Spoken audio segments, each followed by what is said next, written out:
Thanks for joining us today as we continue with the series Baggage. Every one of us is carrying something, not in our hands, but in our hearts. Emotional baggage, spiritual baggage, baggage from our past, our choices, our upbringing, our pain. Here's Pastor Steve with the second sermon titled The Trap of Performance. Have you ever felt like what you do, no matter what you do, that it's just never enough? Have you ever pondered through, have you ever walked through this question or this feeling like just I'm never able to do enough? Maybe like you're constantly needing to perform. I constantly need to do stuff to be enough. I never am able to just rest because if I rest, I'm never able to provide enough. Maybe it's at work and your boss or your coworkers really lean into this feeling of you always have to produce, and it's just never quite enough. Or maybe you get home to your family and your family is just super needy and you feel like you can never give enough and that it's never enough for them.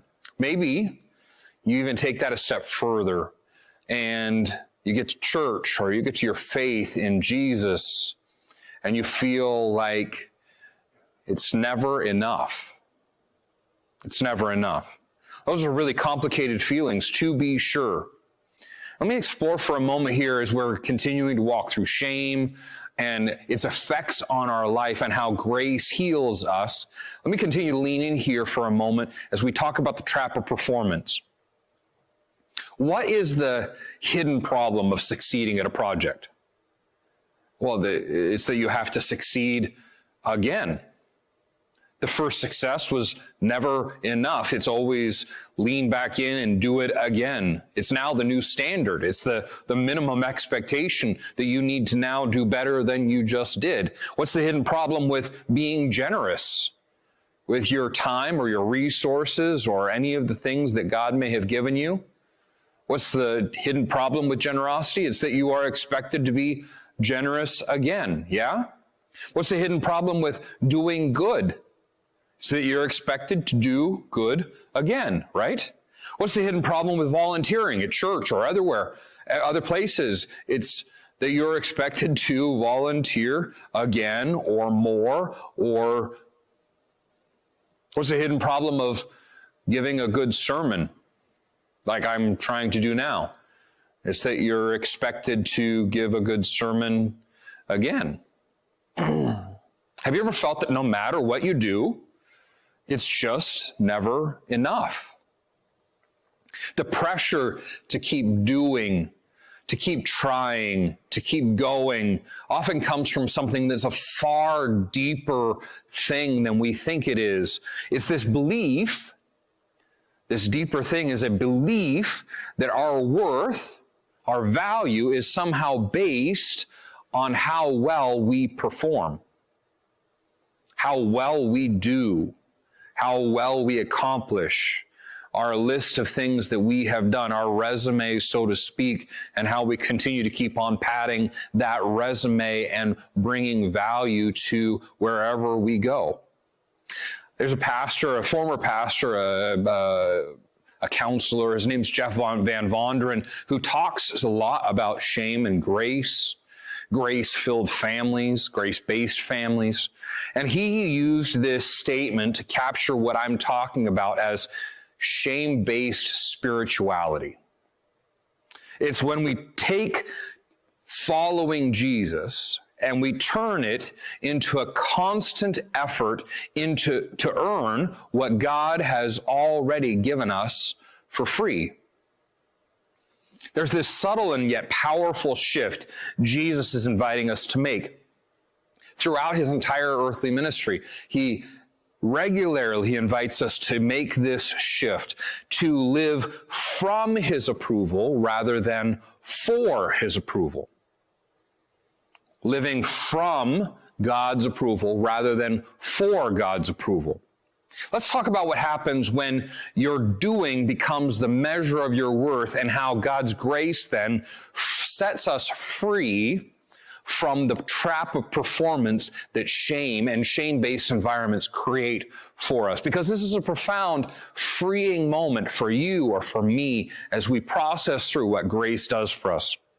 Those who have fallen into the performance trap often live in a cyclical type of pattern.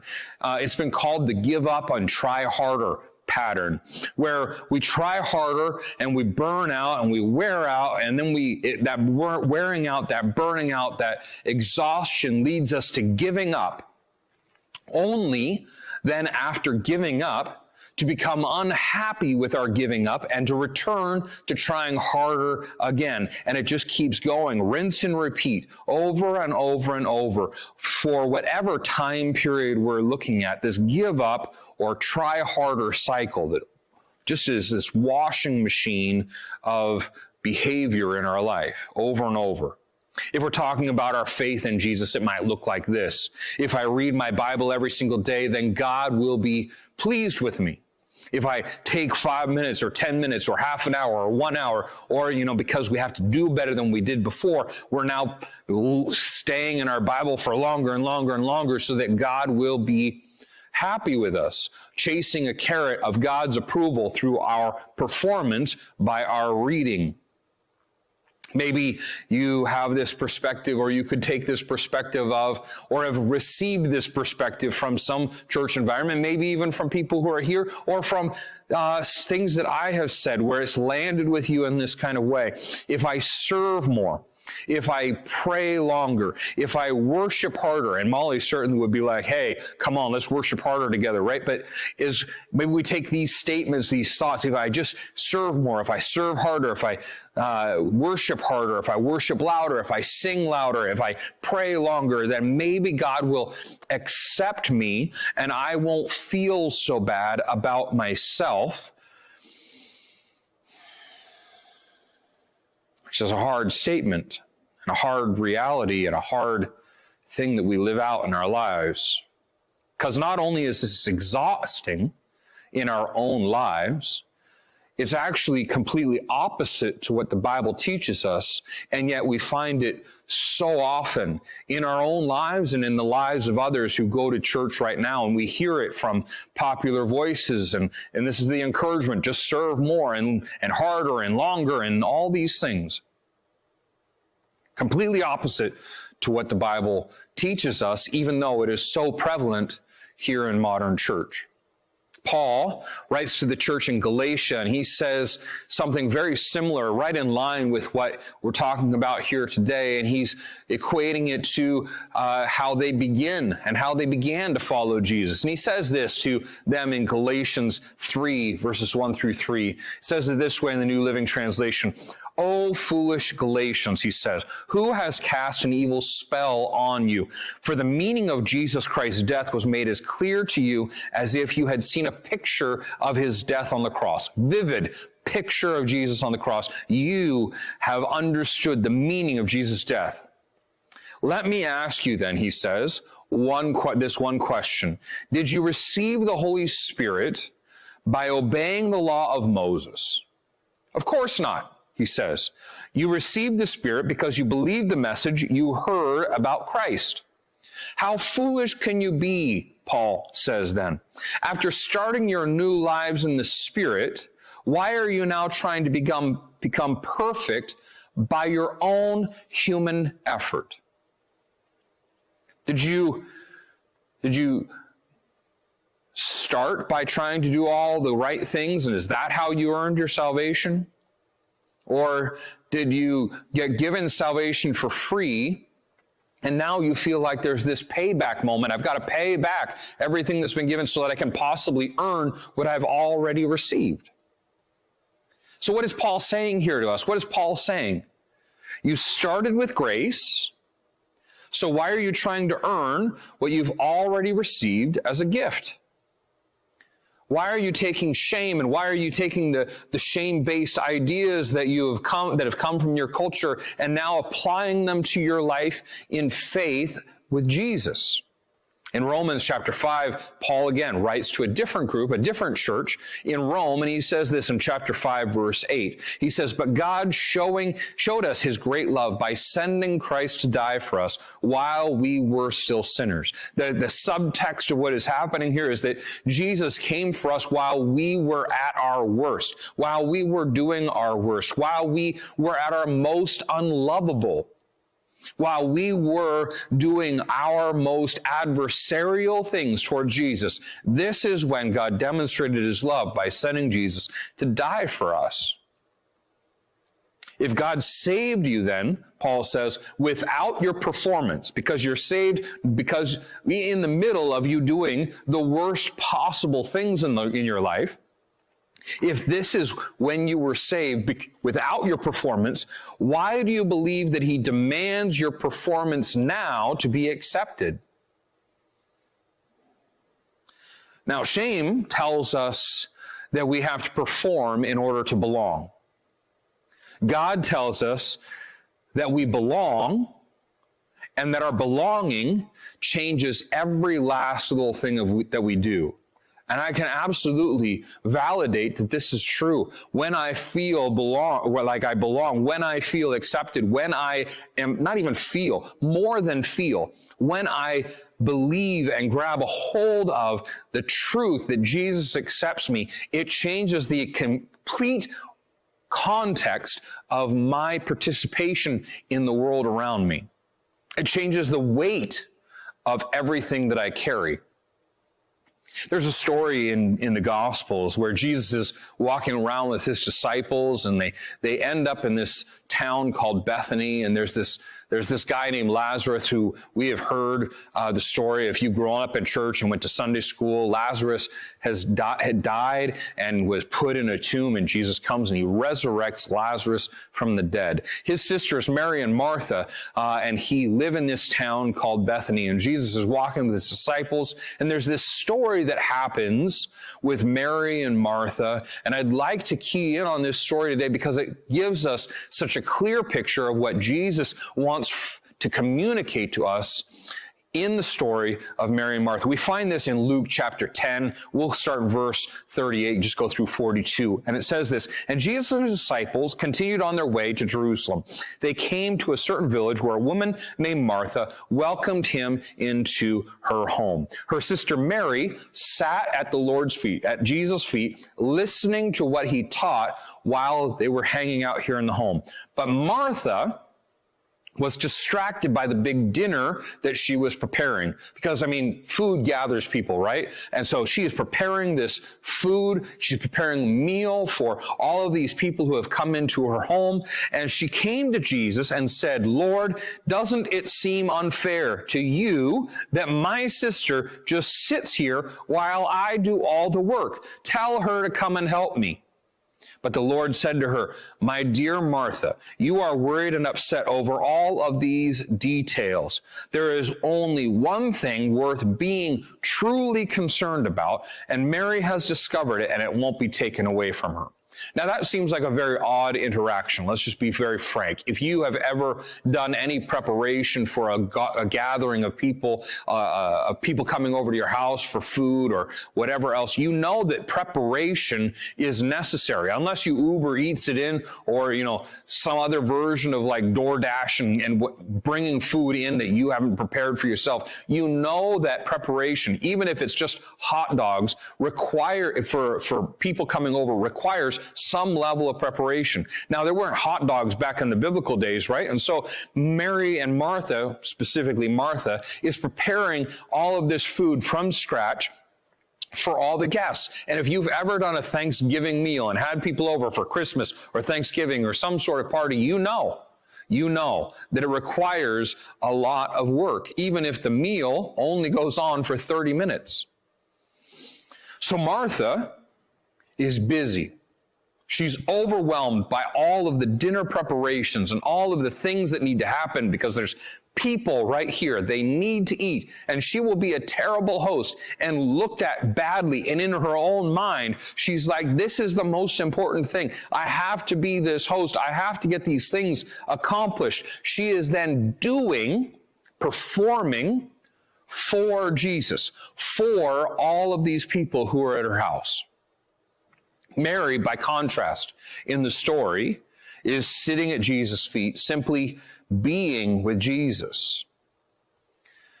Simply just being with Jesus. And Jesus shows that he values something much different than the world around us, and perhaps we would value. Martha, certainly in this story. He values being with him more than doing for him. Now, certainly the crowd needs to eat, the people need to eat, Jesus needs to eat, and the food needs to be prepared. Things need to be done, but Jesus doesn't value the doing as much as he values the being. It isn't that doing things is bad. I'm not embracing laziness, and I'm not endorsing laziness. Neither is Jesus. It isn't that Martha's preparations for food were bad. Preparation, like I said, is required for large groups of people. But what Jesus does is he corrects the starting spot for Martha.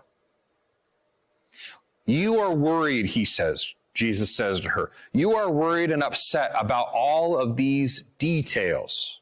And I can certainly get wrapped up in the details and have gotten wrapped up in the details and the preparation and the background stuff that needs to happen. And that ends up being my focus. But Jesus says only one thing is truly needed. Only one thing is truly needed. All of the details you're worried about, all the things you're stressing out about, not the most important thing, Martha. You've gotten your eye off of the real target, and you've gotten your eye distracted by these things that they're not bad. They're just not as important as this. Let's bring this into our own life. Let's make this apply to us, because maybe we're not creating a feast or something like that for Jesus and his disciples like Martha is. Let's bring it into our own life as we're living it in 2025 and see how this applies to you and to me. Are you trying, let me ask by asking a question, are you trying to earn Jesus' approval by all of the things that you do? All of the places that you serve? All of the ways that you give? Or have you made time just to be with Jesus? These are the most important things. These are the differences that Luke here shows us in this story with Mary and Martha. The response to these types of questions, are we trying to gain our approval by the things that we do, or are we making time just to be with Jesus? The response to these questions could not be more profound as an illustration to us about where we are or are not on track with Jesus. Jesus isn't asking us to stop doing things. Things need to be done. He isn't asking us to stop doing things. However, Jesus does ask us to stop moving all the time and just to come and sit to be with him. He's asking for a relationship. For instance, for me, I have a really hard time sitting still. Like, really hard time. I always have in my head, like, there's things to be done. Things that I do want to do, things that I don't want to do. Things that need to be done, and I feel the pressure of them every single time I sit down to relax. Whether it's even like intentional time, I'm sitting down right now in a comfy chair, or here during the summer, I got a hammock for my birthday a couple years ago, and I will go out and sit in the hammock. But while I'm sitting in the hammock and just enjoying some relaxing time for a moment, my head begins to start spinning about, like, the grass needs to be cut. There's weeds out in the garden. There's windows need to be washed. There's cars that need to be cleaned. There's all of these things that need to be done. And then I stop just being, and I start going, like, I'm uncomfortable being. I need to go and do. Carla makes fun of me a lot when I come and sit down with her finally in the evening, and we're trying to recover and rest after dinner, and I just cannot sit still. And I just cannot sit still. I'm going, and my legs are going. I can't get comfortable. I can't just sit on a couch with her and just relax. My brain is going. Jesus asks us to stop moving all of the time and just come and sit with him. Just come and be with him. We recognize this maybe in our relationships.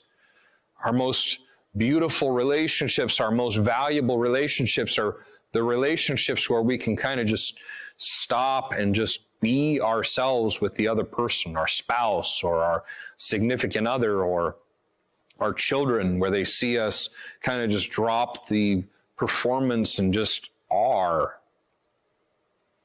Martha, you are worth more, Jesus says, than the dinner you're preparing for everyone. Your value is more than the dinner that you're making. Your value is worth more than being a good host or hostess. Your value is more than being a good cook who can provide delicious and desired meals. So my brothers and sisters, what I want you to discover or hear today, not from me, but from Jesus himself, is you are worth more than the things that you do. You, specifically guys in the room, you're worth more than the things you provide. Ladies, you're worth more than the things that you do for your spouse or your kids. You're worth more than just those things.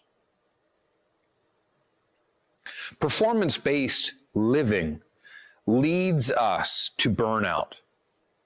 We get exhausted, we get overwhelmed, we get just gassed out. And if you've had kids, you know that they are needy.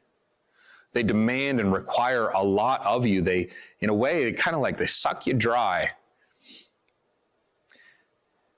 Burnout, we get burnout because it feels like nothing that we ever do is enough. We always have to keep going and keep going and keep going until there's just nothing left. Maybe you felt that in your own life. I know I've certainly talked about that with a number of my friends who have young kids or older kids in their own life. We get to burn out at work because we keep on going and going and going and going, feeling like we've never done enough until we just quit and we gas out and try to start over or try harder somewhere else now.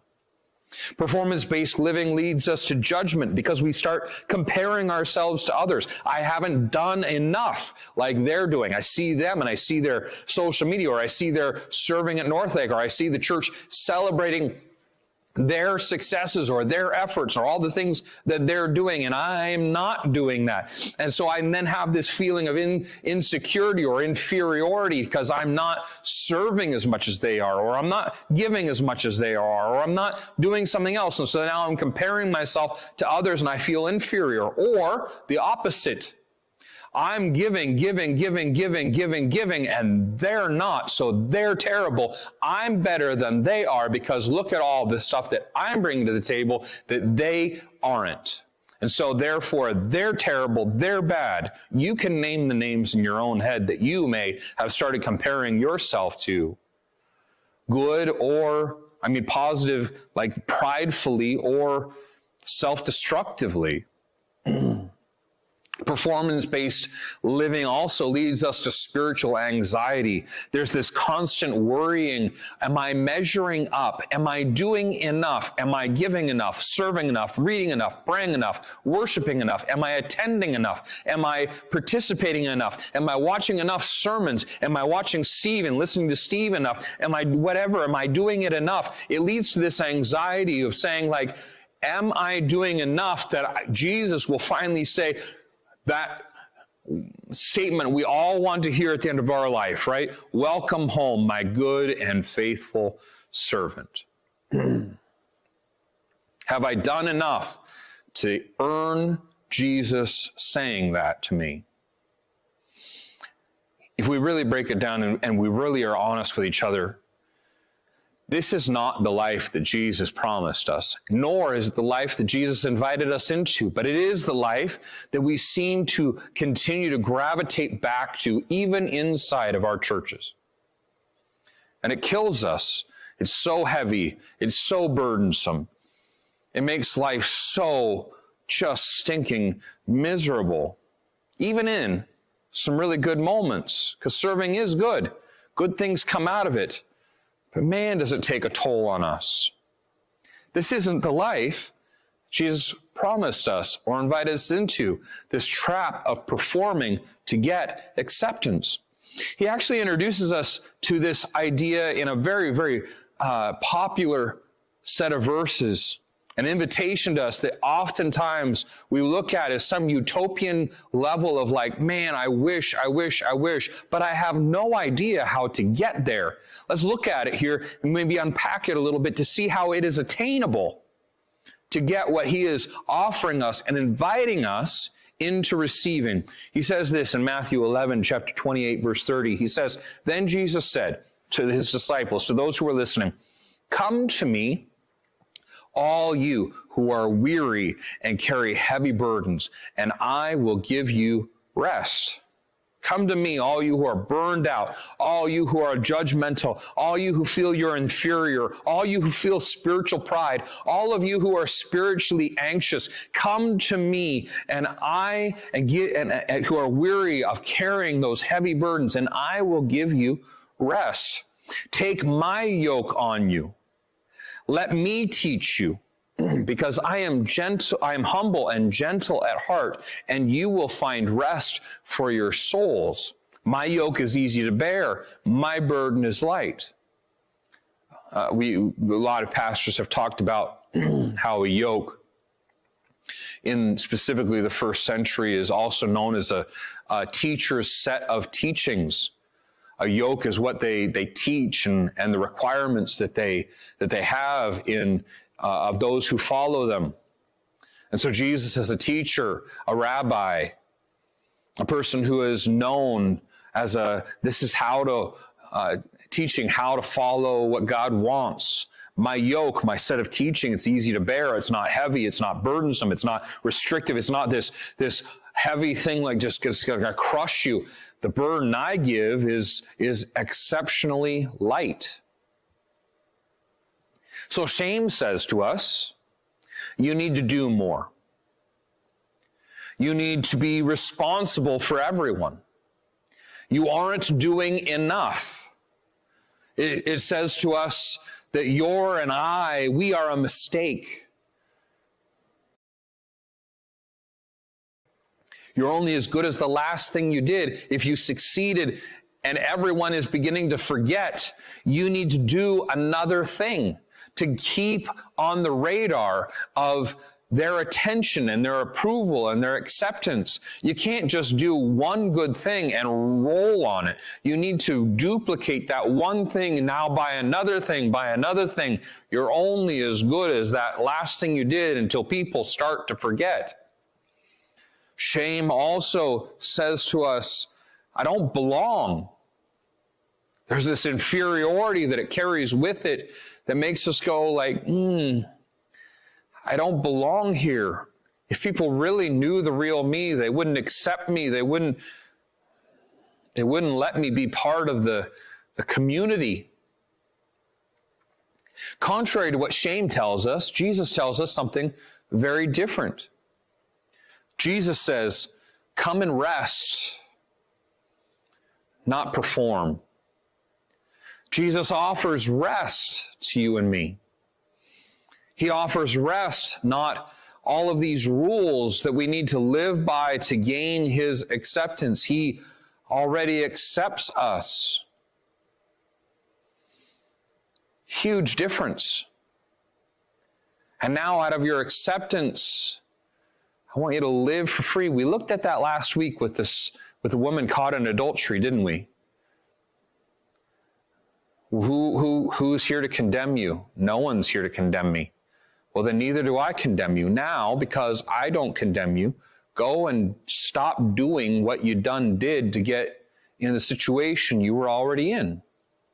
Let my acceptance transform what you do now.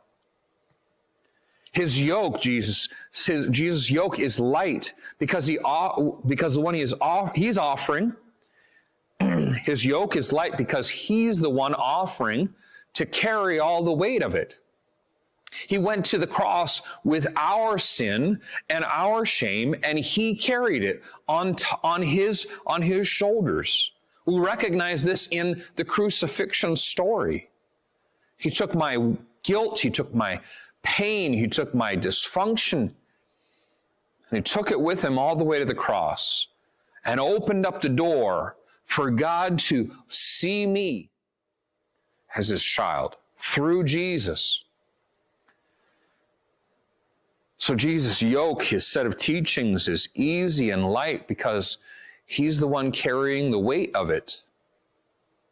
Spiritual health, as we look at what Jesus is offering us, we look at what Jesus is inviting us into. Spiritual health starts with surrender, letting go, not being busy with effort, not cleaning ourselves up, not making ourselves look better, not performing, but instead letting go. And surrender is really about giving up.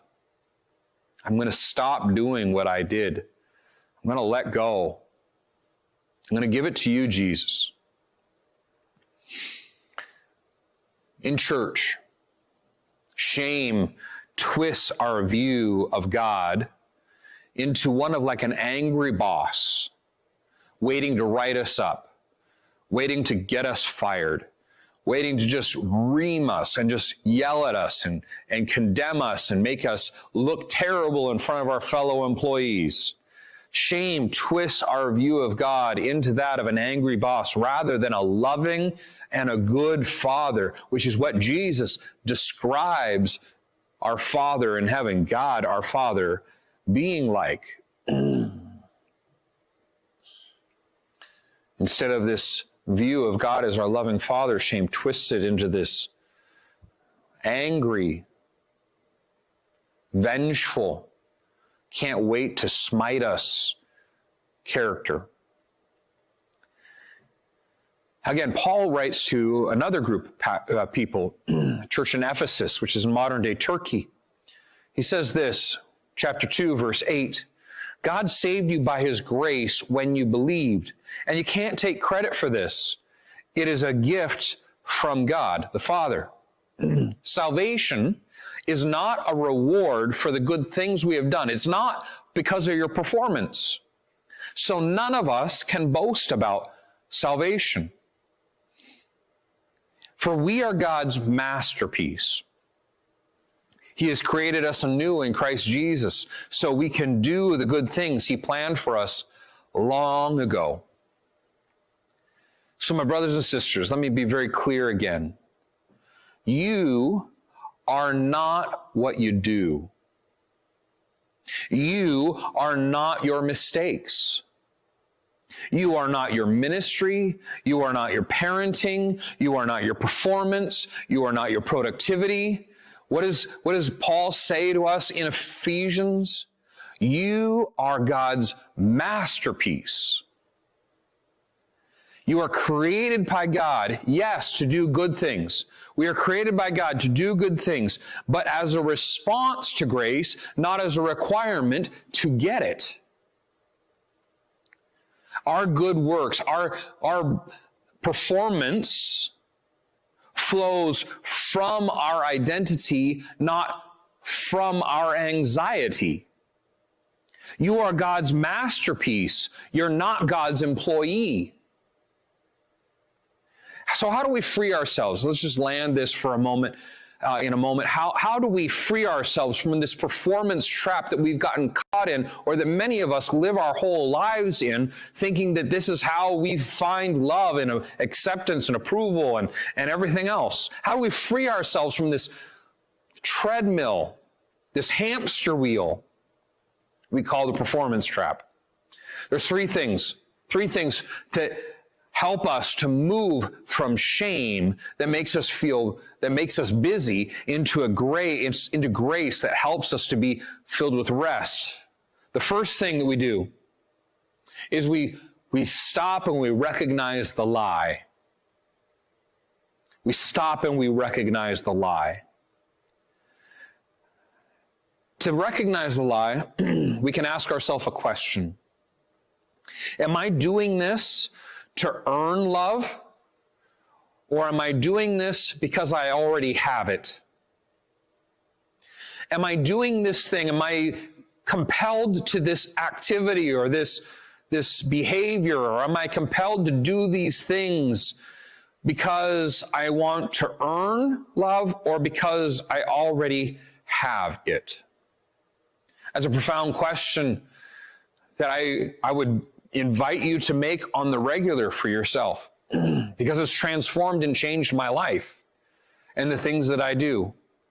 Beyond that, as you ask yourself the question and begin to recognize the lie by asking the question, am I doing this to earn love or am I doing it because I already have it?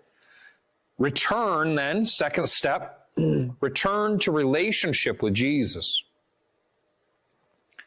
Just like Mary, stop, sit with Jesus, talk to him. You know, in your relationship with other people, in your community of friends, there's a back and forth in conversation, isn't there?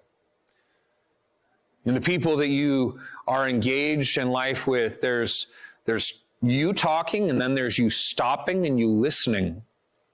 The same thing happens in prayer. We walk through life very much like we just talk at God. Our prayers are like, hey, I want a good day. Bless me, give me traveling mercies, make my life easier.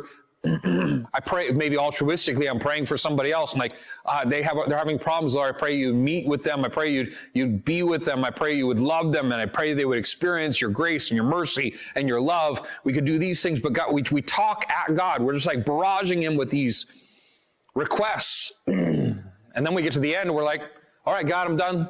Amen. And we move on. But sitting and being with Jesus isn't just this constant set of, these are all my requests. It's actually stopping and just stopping and listening. I've heard it described many, many times. Jesus is a gentleman. He's going to sit and listen. He wants to know you and me. Not like he needs us to tell him. He already knows. But what he wants is he wants to be able to speak. And for him to be able to speak, we need to stop and give him the opportunity to speak by being quiet. And that's not only quieting our own voice, but quieting our heads. Sometimes I have to take a little notepad and write things down in my head, just put it over here, or my phone, my notes thing, something like that, just to get them out of my head and over here. I'll come back to that later. Jesus, let me spend some time with you. Pop in another thought. Oh, gosh, go over here. Jesus, let me spend some time with you. Let me just hear you. Will you speak to me? Sit with Jesus. Return to relationship with Jesus. Sit with him. Talk to him. Rest in his presence. Psalm 46 verse 10 says, be still and know that I am God. Be still. Stop trying to do so much stuff. Stop. And then just know. Get to know me by listening. The third thing that I'd offer here today for you and I to live free from the performance trap is to receive our identity from that returning to relationship with Jesus and stopping and listening. To pay attention and receive, to accept, to hold on to not let go of who God says we are. Start each day by asking yourself a question. Before you reach for your phone, before you get up, before you brush your teeth, before you take a shower, before you do anything else, ask yourself a question. Start each day by asking yourself a question, not what do I need to do, but instead, who does God already say that I am? If you're caught in the performance trap, it's quite likely that you're like, man, here's the list of things that I already have to do. Ding, ding, ding, ding, ding, ding, ding. And my feet haven't even touched the floor yet. Our minds are already wrapped up into what is yet to come. Instead of asking yourself, what do I need to do? Ask yourself, Who does Jesus say that I already am? Just because here I am. Here I am. Here I am. So who am I? What does God say about who I am? So that I can live from who I am, not what I do. I still need to do stuff, but it changes my interaction with the things that I do need to do because of who I am. You see, shame drives us. Shame is this horrible, horrible driver that's got a whip just berating us to keep going. We try to earn God's love by performing for it when we let shame be that driver in our life. Yet when God leads us, we live from a place of rest, not busyness and effort. The genesis point, the starting point of our life, of our day, comes from a very different moment. One of starting with exhaustion or one starting from rest. Which one would you rather start from? So, my brothers and sisters, let grace replace your grind. Let God's grace replace your grind. God is not in love with some future version, some better version of you that you haven't arrived at yet, and that he's holding out hope that he'll be able to fix you enough that you'll be lovable. He isn't in love with some future version of you. He loves you right now. May the truth of that resonate inside your heart, resonate inside your head, bounce around inside of your being, and change the starting spot of every last thing that you do, freeing you from the trap of performance to try and earn what you've already been given, because God loves you right now.